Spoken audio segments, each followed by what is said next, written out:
जो नहीं रहे हैं, जिनसे हमें प्रेरणा मिलती है, हमें ताकत मिलती है, जिनकी संघर्षों की कहानी को हम सुनते हुए बड़े होते हैं और आगे बढ़ते हैं। पहले मैं उनका नाम लेना चाहूंगी। आदरणीय प्रदीप नाग जी, हमारे दिशम गुरु शिबू सोरेन जी, और हमारे बीच अपनी मधुर आवाज से जिनने उन्हें आपके दिल में जगह बनाई, जुबिन गर्ग जी, और तमाम हमारे असम के वीर सपूतों को, कलाकारों को जो आज हमारे बीच में नहीं है, मैं श्रद्धा सुमन अर्पण करके नमन करती हूँ। आज हम जब ये अपनी लड़ाई लड़ते हैं, अपने बातों को मजबूती तरीके से कहते हैं, तो कहीं ना कहीं बचपन से जब हम बड़े हो रहे होते हैं तो उनकी आप बीती कहानी, उनके संघर्षों की कहानी को सुन करके हम बड़े हो रहे होते हैं। असम में आए हमें बहुत दिन हो गए हैं। हम जब झारखंड से आते हैं तो झारखंड भी बहुत हरा भरा है, लेकिन जब इतने दिनों में हम लोगों का यहाँ समय बीता है असम में, असम भी उतना ही खूबसूरत, उतना ही जानदार और इतना प्रभावशाली जनता है जिन्हें देख करके मंत्रमुग्ध हो जाता है। यहाँ की हरी हरी घास, फसल, चाय बागान, पौधे, पेड़ जब हम देखते हैं तो हमें लगता है कि प्रकृति ने बड़े सुंदर तरीके से यहाँ पे इस धरती को बनाया होगा और आज यहाँ पे लोग खुशहाली से जी रहे होंगे। लेकिन दुर्भाग्य की बात यह है कि आज हम जब यहाँ खड़े हैं और जब आप अपने जीवन जी रहे हैं, इस बीच के दरमियान की कहानी जो हमें सुनाई देती है और आप लोगों की आप बीती जो हम सुन रहे हैं, उसमें बहुत ज्यादा तकलीफ होती है। तकलीफ इस बात की कि यहाँ अभी बगल में ही हमारे चाय बागान है, आप देख सकते हैं। ये चाय बागान में पौधा लगा करके इसको बड़ा करने का काम किसने किया है, आप ही बताइए। मैं सवाल आप लोगों से पूछना चाहती हूँ, किसने बनाया है? असम की इस धरती को अपने खून से, अपने पसीने से इसे किसने सींचा है? किसने सींचा है? हमारे यहाँ की चाय की अर्थव्यवस्था को, उस चाय को जो हम सुबह उठ के सबसे पहले लेते हैं, आज उस चाय की खुशबू को सिर्फ देश नहीं पूरे विदेश में खुशबू देने का काम असम की चाय अर्थव्यवस्था करती है। लेकिन वो खुशबू, उस खुशबू में जो पसीना है, जो संघर्ष है, जो तकलीफ है, जो हाथ के छाले हैं, पांव के जो घाव है, वो किसके हैं? आदिवासी। किसके हैं? आदिवासी। पीढ़ियों पहले जब अंग्रेज यहाँ पर में लेकर के आए, जब असम राज्य बना नहीं था, झारखंड बना नहीं था, बंगाल बना नहीं था, बिहार बना नहीं था, उड़ीसा बना नहीं था, उस समय में यहाँ से अलग अलग राज्यों से लेकर के यहाँ पे असम में बसाया गया था। क्यों? क्योंकि अंग्रेजों को चाय पीनी थी, ये उनका शौक था, और उनके शौक को तब्दील करने का काम किसने किया है? आदिवासियों ने किया है। इतने वर्ष बीत गए हैं, 200 साल, 250 साल बीत गए हैं, लेकिन जो व्यक्ति, जो परिवार, जो समाज अपना जन्मभूमि छोड़ करके आज यहाँ पर में बस गया है, क्या वो गर्व से अपने आप को आदिवासी बोल सकता है? मैं सवाल पूछना चाहती हूँ आपको, आप अपने आप को गर्व से आदिवासी बोलने से भी डरते हैं, क्योंकि यहाँ के सत्ता में बैठे लोग हमें आदिवासी का दर्जा भी देना नहीं चाहते हैं। क्या ये इतना कठिन काम है? जब आप लोग भी सत्ता में बैठे जो लोग हैं, वो भी ये जानते हैं कि जब आप पैदा भी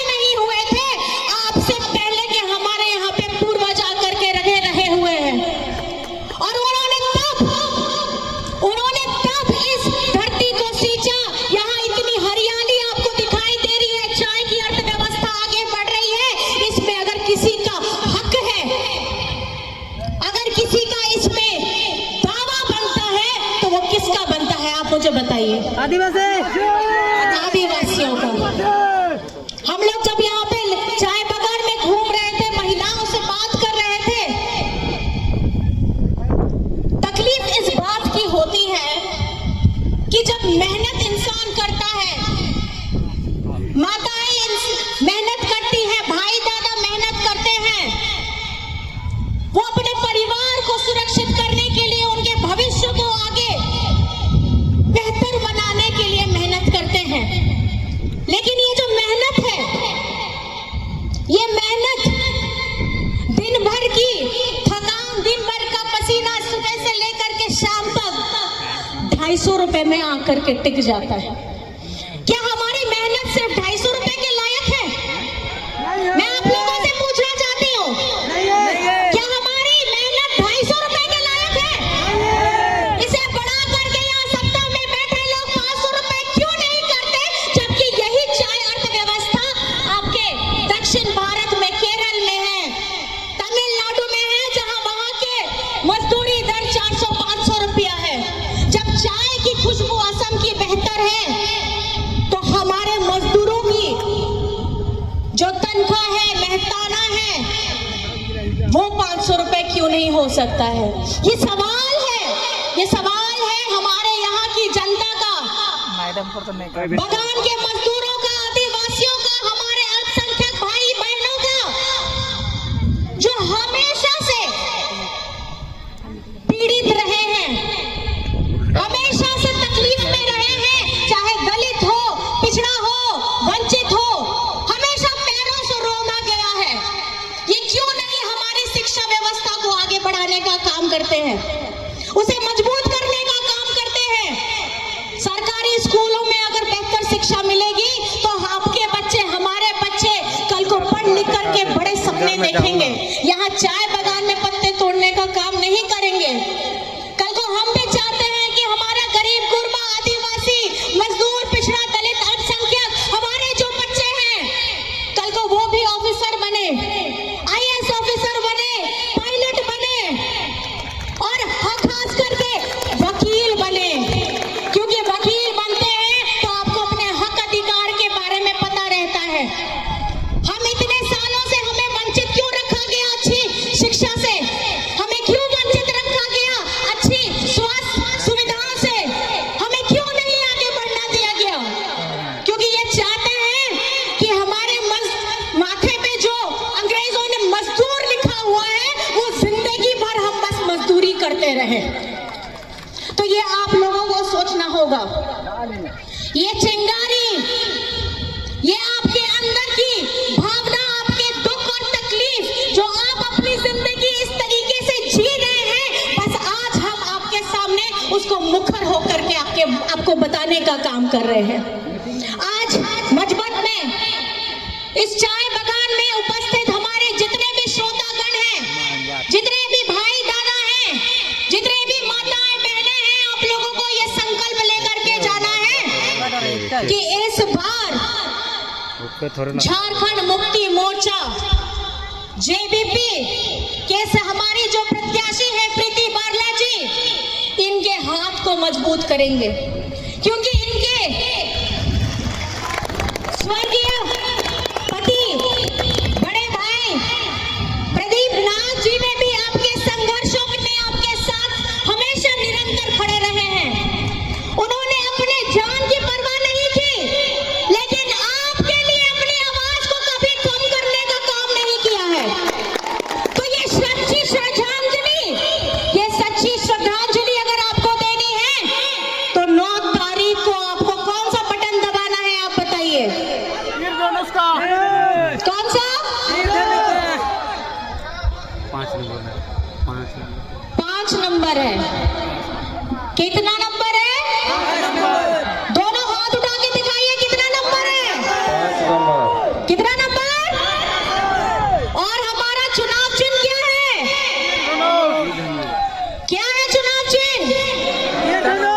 तीर धनुष। क्या है? क्या है? फिर से दोबारा बताइए, कौन सा चुनाव चिन्ह है? तीर धनुष।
यहाँ खड़े होकर के